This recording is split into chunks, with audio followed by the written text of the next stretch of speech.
Hello friends, welcome back at Mahakal IAS. और जैसा कि आप लोग जानते हैं, लगातार फ्री आंसर राइटिंग क्वालिटी की हम लोगों की चल रही है और टोटल 5 क्लासेस जो हैं महाकाल आईएएस यूट्यूब चैनल पर अपलोड हो चुके हैं। सो उनको भी आप विजिट करके देख सकते हैं किस तरीके का कंटेंट डिलीवर किया जा रहा है। और अभी हम लोगों का डिस्कशन फंडामेंटल राइट पर चल रहा है।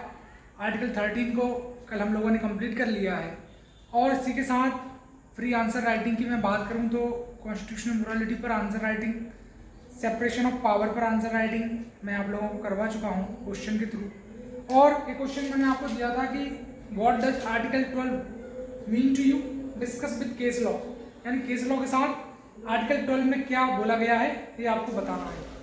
तो जब इस क्वेश्चन को हम अप्रोच कर रहे हैं, जब इस क्वेश्चन की मुझे आंसर राइटिंग करना है, तो सबसे पहले 3 चीज़ें हैं कि इंट्रोडक्शन मैं किस तरीके से लिखूंगा, बॉडी वाला पार्ट किस तरीके से लिखूंगा और कंक्लूजन किस तरीके से मैं करूंगा।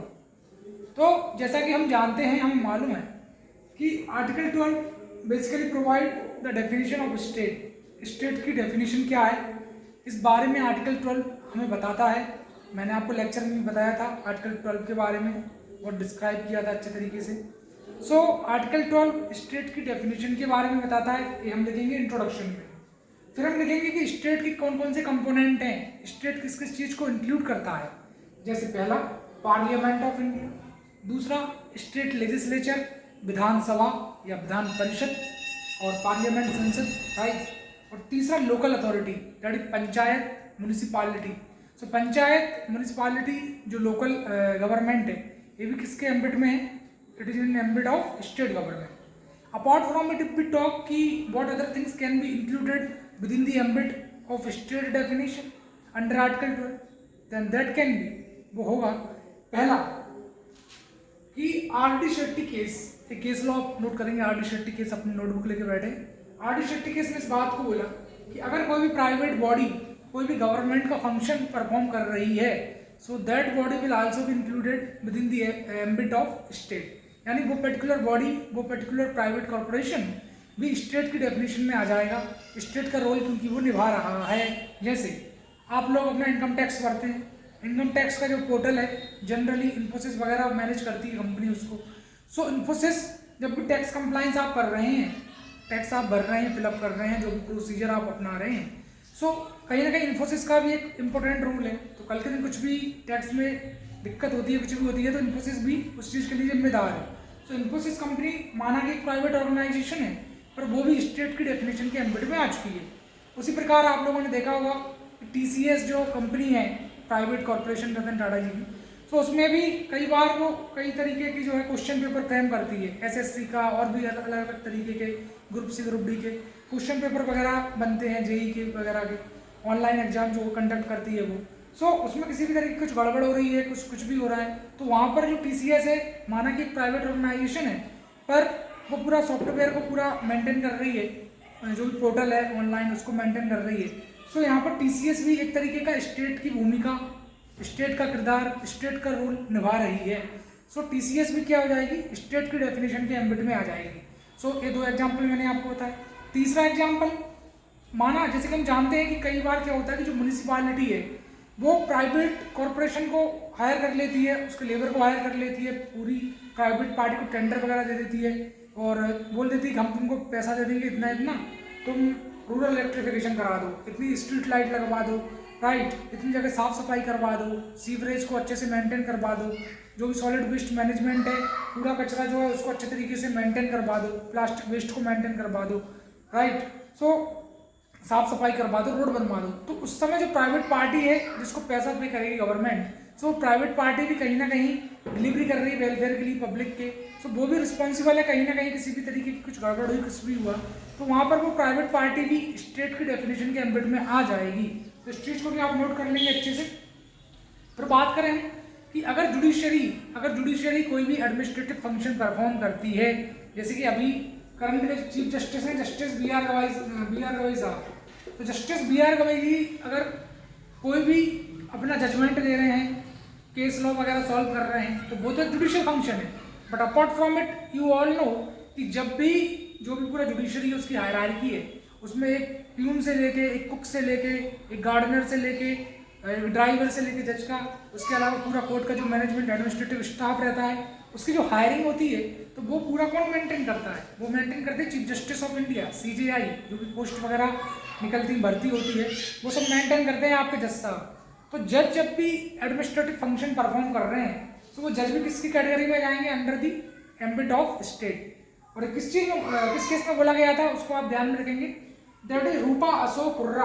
रूपा अशोक हुर्रा केस में सुप्रीम कोर्ट ने गाइडलाइंस में इस चीज़ को पूरा मेंशन किया था। तो रूपा अशोक हुर्रा केस में इस बात का जिक्र किया था कि जुडिशरी जब कभी भी एडमिनिस्ट्रेटिव फंक्शन को परफॉर्म करेगा सो वो जो है स्टेट के डेफिनेशन के एम्बिट में आ जाएगा। तो इस तरीके से, किस तरीके से इंट्रोडक्शन, किस तरीके से बॉडी लिखना है इस क्वेश्चन की, उस चीज़ को हमने देखा। Apart from it we talk कि what other things we have to include and incorporate in conclusion. So if we talk about conclusion, then you need to maintain that कि a private party which are performing the role of state are also included within the definition of state, then it will lead to proper discharge of their responsibility towards citizen, right? कि अगर private party को भी state की definition के ambit में लिया जाएगा, अगर वो कोई भी गवर्नमेंट का फंक्शन परफॉर्म कर रही हैं, तो इससे डेमोक्रेटिक प्रिंसिपल, डेमोक्रेसी भी प्रिवेल होगी और सिटीजन की वॉइस भी कहीं ना कहीं एक्सप्रेस हो पाएगी प्रॉपरली, क्योंकि सिटीजन के कोई ग्रीवांस होंगे सो वो उस प्राइवेट पार्टी के अगेंस्ट भी जा सकते हैं और उनके जो भी रिजॉल्व हो जाएंगे मैटर। और उसके साथ साथ कहीं ना कहीं एक रिस्पॉन्सिबिलिटी, एक जिम्मेदारी, एक अकाउंटेबिलिटी गवर्नमेंट की उस प्राइवेट पार्टी की जो एक स्टेट का रोल परफॉर्म कर रही है वो भी कहीं ना कहीं प्रिजर्व होगा। इससे ओवरऑल डेमोक्रेसी प्रिवेल होगी सोसाइटी में। और जिस विकसित भारत की हम बात कर रहे हैं 2047, वो विकसित भारत भी कहीं ना कहीं डेवलप हो पाएगा। सो इस तरीके से पूरा आपको जो है इसकी आंसर राइटिंग मैंने आपको एक्सप्लेन करी, किस तरीके से इंट्रोडक्शन लिखना है, किस तरीके से बॉडी वाला पार्ट लिखना है और किस तरीके से कंक्लूजन वाला पार्ट आपको लिखना है। सो फ्रेंड्स, इस तरीके से हमने इसकी आंसर राइटिंग प्रॉपरली देख ली है। अब जो नेक्स्ट क्वेश्चन मैं आपको दे रहा हूँ होमवर्क, तो उसका आंसर आप वैसे तो लिखते नहीं हैं, आपको लिखना चाहिए because it is for your benefit only. और पूरा रीच बढ़ाएं, हमारे सब्सक्राइबर भी अभी 250-250 सब्सक्राइबर हमारे पास हैं। सो सब्सक्राइबर भी बढ़े थोड़े, इसमें भी हेल्प करें हमारी, लाइक शेयर सब्सक्राइब करिए। और जो भी क्वेश्चन आपको दिया जाता है कोशिश करें उसकी लिखने की, बाकी फिर मैं तो डिस्कस करता ही नहीं। उससे क्या जो फियर है, जो डर है आंसर राइटिंग का, वो खत्म होगा। सो आपको मुझे आंसर लिख के बताना है। मेरा व्हाट्सअप नंबर 9340786461, इस पर भी आप आंसर लिखकर भेज सकते हैं। जिसको इस पर नहीं लिख के भेजना वो कमेंट सेक्शन में बस इंपॉर्टेंट पॉइंट्स बता दें। तो आज का क्वेश्चन है कि what does article 30 means to you, what does article 30 means to you. Also discuss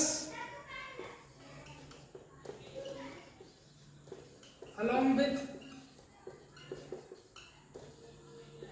case law. तो आर्टिकल 13 से आपके समझते हैं और उससे रिलेटेड जो भी केस लॉ है आर्टिकल 13 से रिलेटेड, वो सारे इंपॉर्टेंट केस लॉ, चाहे फिर वो शंकरी प्रसाद केस हो, चाहे वो संपत कुमार केस हो, केशव नंदा भारती केस हो, राइट, गोलकनाथ का केस हो, भीमराव जी वाला केस मैंने आपको बताया था, SP संपत कुमार का केस मैंने आपको बताया था।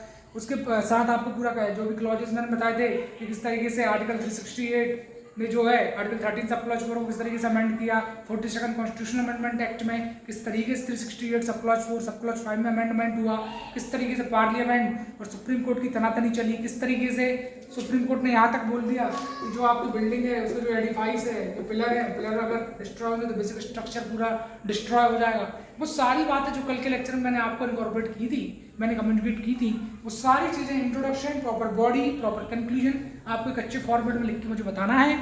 कल फिर मैं मिलूंगा, आपको पूरा डिस्कशन करूंगा क्वेश्चन का, और ये आंसर राइटिंग कंटिन्यू रहेगी हमारी। इस बात की गांठ बांध लें आप, ये बिल्कुल भी अब ऐसा नहीं होगा कि कभी आंसर राइटिंग का सेशन ना आए। एक पॉलिटिकल लेक्चर और एक आंसर राइटिंग का सेशन, ये तो मिनिमम यूट्यूब पर आना ही है। बस अब जिम्मेदारी आप लोगों की है कि किस तरीके से आप इस चैनल को संभालते हैं और किस तरीके से आप लोगों का जो भी लव मिलेगा चैनल को, सो चैनल ग्रो हो हमारा, लाइक शेयर सब्सक्राइब बढ़ें, तो इसमें आप लोग भरपूर मेरी मदद करें। तो थैंक यू वेरी मच, मिलेंगे नेक्स्ट वीडियो में। और वो नेक्स्ट वीडियो आज ही होगा कुछ देर बाद, जिसमें मैं लेक्चर 6 लेके आऊँगा। आर्टिकल 14 को पूरा हम समझेंगे, इस तरीके से क्या केस लॉ है, आर्टिकल 14 में क्या क्या थ्योरी है, क्या कंसेप्चुअल क्लैरिटी है, वो सब कुछ मैं आपको दूंगा पूरे वीडियो में विद प्रॉपर नोट्स डिक्टेशन। आप लोग बस एक ही रिक्वेस्ट रहती है कि लाइक शेयर सब्सक्राइब करें। तो थैंक यू वेरी मच।